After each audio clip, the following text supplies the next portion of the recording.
Estamos de vuelta en ampliación de noticias por RPP, La Voz del Perú. Son las 9 de la mañana con 5 minutos. Mónica Delta, Fernando Carballo y Carlos Villarreal estamos con ustedes y ahora tenemos el gusto de conversar con la ex ministra de Salud, Silvia Pezá. ¿Cómo está, señora Pezá? Muy buenos días. Gracias por atendernos. Buenos días, Mónica, Carlos y Fernando. ¿Cómo le va? ¿Qué tal? Bueno, el gobierno ha iniciado un proceso de sinceramiento de cifra de fallecidos por COVID-19. La ministra de Salud estima en estos momentos aproximadamente 50.000. Pero ¿cree usted que esta es una cifra más o menos creíble, verificable, o en todo caso, cree usted que ha faltado falta mayor transparencia en las autoridades de salud para informar a la población efectivamente el número preciso de personas que lamentablemente nos han dejado por la pandemia? Primero, bueno, gracias por la invitación. Acá hay un problema de definición del caso de COVID, de infección por COVID. El problema no es los números por decir los números, porque la familia de la persona fallecida, 50.000, sufre igual que la persona fallecida, o sea, de la familia de la persona fallecida, 50.001. Me dejo entender, acá es sincerar las cifras para hacer las acciones correspondientes. Claro, mejor estrategia. Finalmente se trata. O sea, yo sí he dicho hace un par de días que las cifras más o menos bordean entre 2.5 al 3, o sea, multipliquemos 2.5 o 3, que son más o menos bastante cercanas a la primera aproximación que ya han hecho este fin de semana, después de haber hecho varias revisiones, porque eso es lo que dije finalmente. Hay un exceso de fallecidos, obviamente. En el Perú también tenemos que decirlo claramente, hay un número de fallecidos que posteriormente se van actualizando porque son en los lugares más alejados, donde no necesariamente hay internet. Pero el punto de quiebra acá es ¿por qué sincerar o para qué sincerar las cifras? Sincerar las cifras es sincerar tanto de las infecciones como de los lamentables fallecidos con un fin. El fin es hacer una estrategia que pueda alcanzar a todo el mundo y no solamente a los pacientes, también al personal de salud que está trabajando en la primera línea de atención. ¿Qué tan perjudicial ha sido esa falta de sinceramiento que se vio en, diríamos, los primeros meses de la emergencia y afrontando justamente esta pandemia? Más que tan perjudicial, yo le digo que yo veo que nos hemos ido adaptando a las situaciones conforme han estado sucediendo. Pero acá hay varios puntos. Primero, y yo reitero lo mismo, hicimos la cuarentena y otros países también lo hicieron. Algunos sí funcionó medianamente, con algunas modificaciones. Entonces lo que hay que ir viendo, y esta siempre ha sido mi sugerencia a diferentes ministros, tanto como equipo de trabajo como en forma individual, decir, veamos qué está funcionando en otros lados, con poblaciones parecidas a la nuestra. Ninguno es igual a nosotros, pero son poblaciones parecidas que tenemos que entender que esta situación, como es algo atípica, porque no hay una receta, hay otras enfermedades que suceden cada mes, cada 2 meses, cada estación, cada año, cada 5 años y se repiten. Entonces, hay más o menos una hoja de ruta para que. Sí. En este caso, cada país va haciendo sus propias modificaciones. Ciertamente, y el Perú tiene, Silvia, sus propias complejidades, y efectivamente,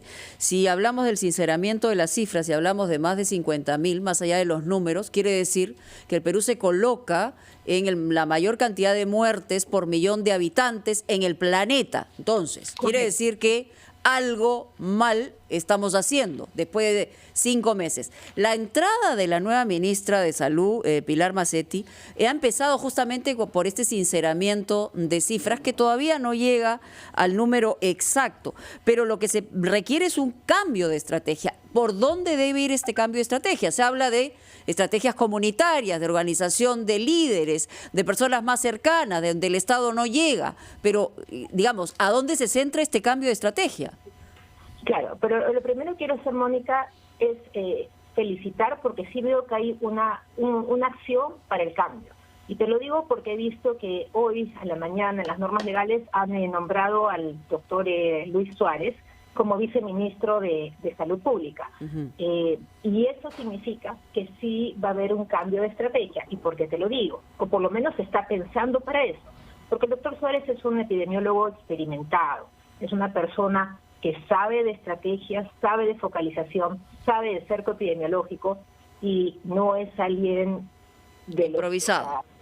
Exactamente. Yeah. Y no, la doctora Nancy sabe mucho de salud pública, pero el doctor Suárez, o sea, es peso pesado, ¿ok? Entonces, yo creo que sí, que hay una actitud de hacer la estrategia de cambiar. Y por eso estamos todos nosotros, ustedes, nosotros, la sociedad civil, las empresas, para ayudar. ¿Cuál debe ser, en mi opinión personal y en el de otro grupo de expertos, diferentes grupos, incluso los colegios, las universidades? Bueno, trabajar en 3 niveles. El primer nivel es seguir trabajando en comunicación justamente con las medidas que nos tocan a nosotros, como individuos, como personas. Distanciamiento social, lavado de manos, pero además tenemos no olvidarnos de usar las mascarillas. Sí las necesitamos usar, entonces usémoslas, ¿ok? Y esa es nuestra tarea, como personas, distanciamiento social, lavado de manos y las mascarillas. Esa es nuestra tarea.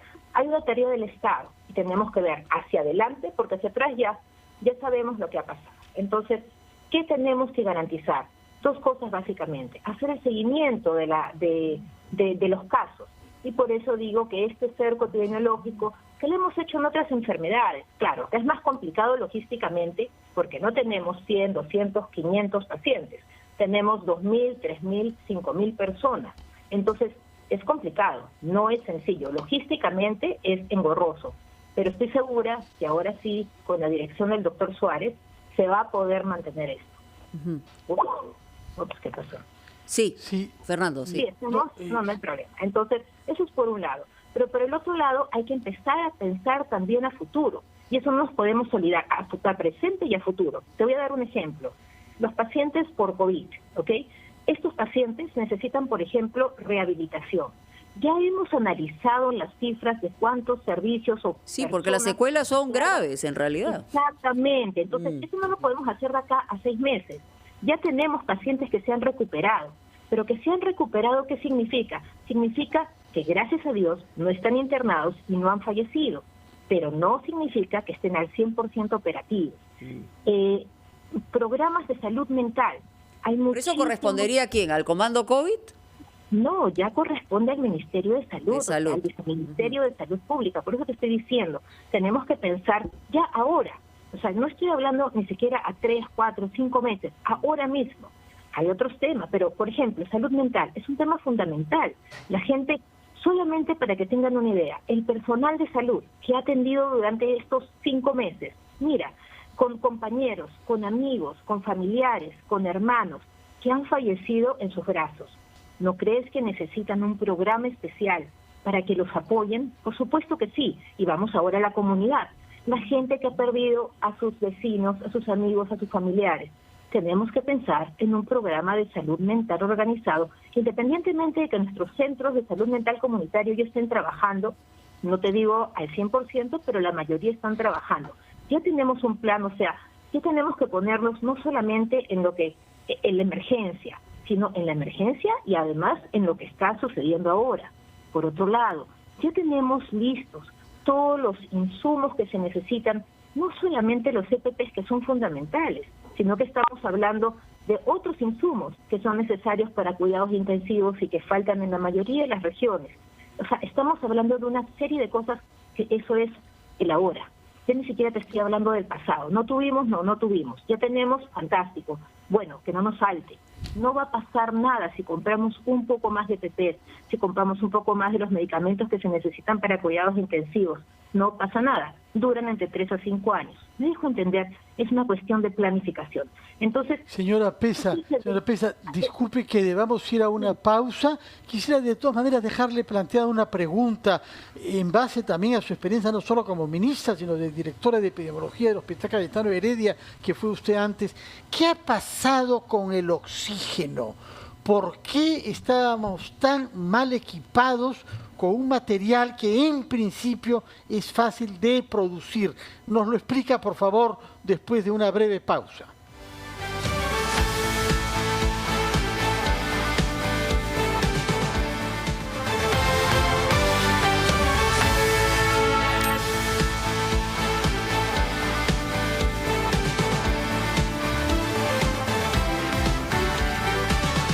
Son las 9:19, estamos entrevistando a la ex ministra de Salud, doctora Silvia Pezá, y había quedado planteada la pregunta: ¿qué explica que hayamos tenido tantas dificultades sucesivas sin haber previsto en uno y otro caso la ausencia de oxígenos cuando ha habido necesidad urgente de él?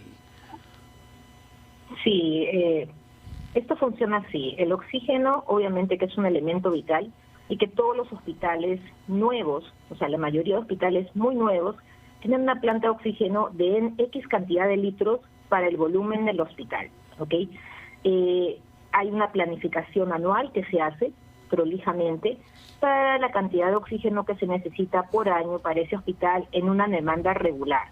Claro, hemos sobrepasado la demanda que teníamos de oxígeno. Entonces, el oxígeno no viene solamente acompañado de la fabricación de oxígeno de una planta, sino que necesitas los balones.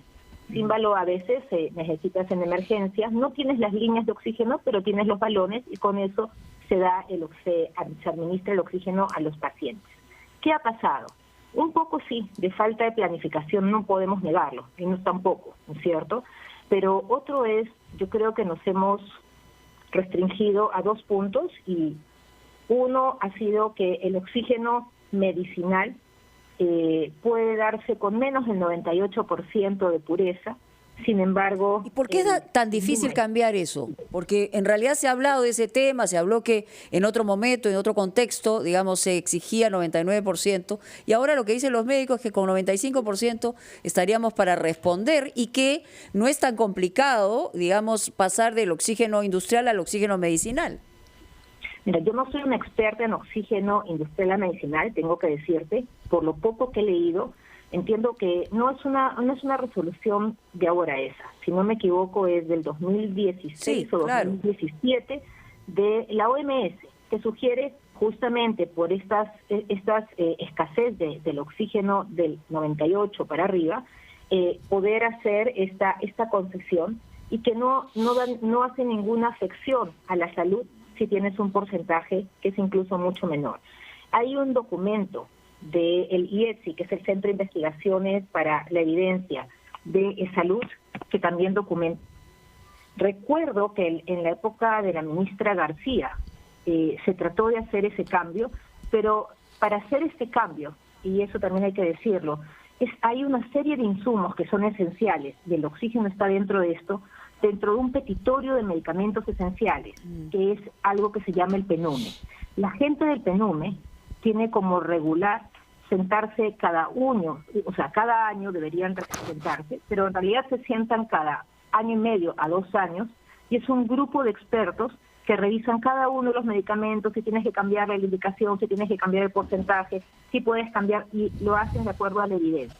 Entonces, entiendo que desde el 2016 o 17, que la doctora García lo pidió, hasta incluso pasé yo, pues parece que recién se han sentado a revisar todo el PENUME, no solamente lo del oxígeno. Ahora, esto de resolución, un decreto de urgencia para este oxígeno, la verdad que debió haberse hecho ya como una exclusión del PENUME para el oxígeno de 98 y directamente sacarlo como válido a menos de 98. Sí. Esa es la observación que les podría dar y que sería válida. Ya no ponerlo en el PENUME como 98, sino dejarlo de acuerdo a la evidencia científica. Sería lo más apto y lo más inteligente en este momento, que lo necesitamos urgentemente.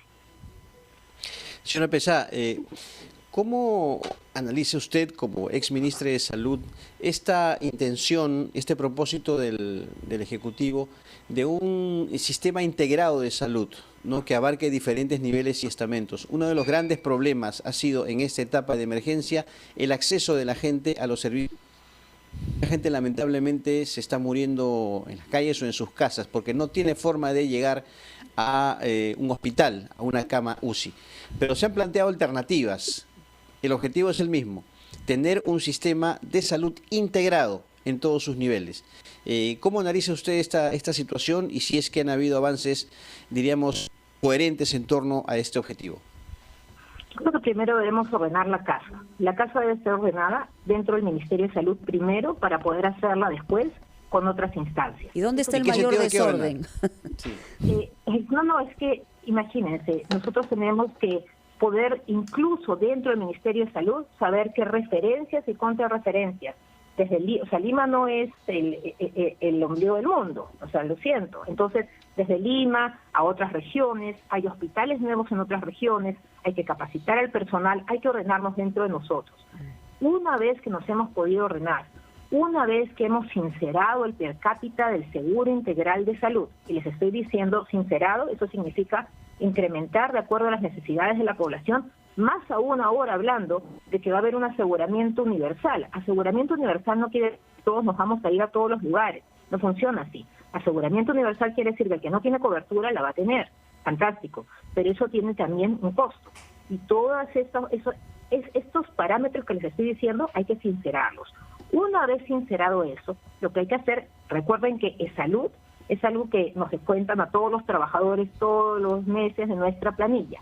Y no nos descuentan poco dinero, porque es proporcional a lo que ganamos. Entonces, salud es, yo le diría, un sistema semiprivado, que tiene sus propios fondos. El Estado básicamente no le da fondos a salud.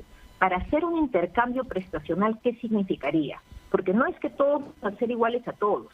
Bueno, puede ser una opción, pero no es la opción en este momento que podría funcionar. Lo que sí puede funcionar es, si yo mando pacientes a salud y salud me manda pacientes a mí, pues vamos a poder catalogar a los pacientes y voy a decir, yo por cada paciente te pago X soles y tú por cada paciente me vas a pagar los mismos X soles. Y en eso es el problema en que no se ponen de acuerdo, ni los privados, ni el MINSA, ni el Salud, ni tampoco las Fuerzas Armadas y Policiales. Entonces, ahí es donde nos tenemos que poner de acuerdo. Si un procedimiento, y sincerar, por eso digo, si un procedimiento cuesta XX soles, bueno, yo voy a atender 10 pacientes de XX y tú me vas a retribuir otros 10 pacientes o el equivalente a esos pacientes.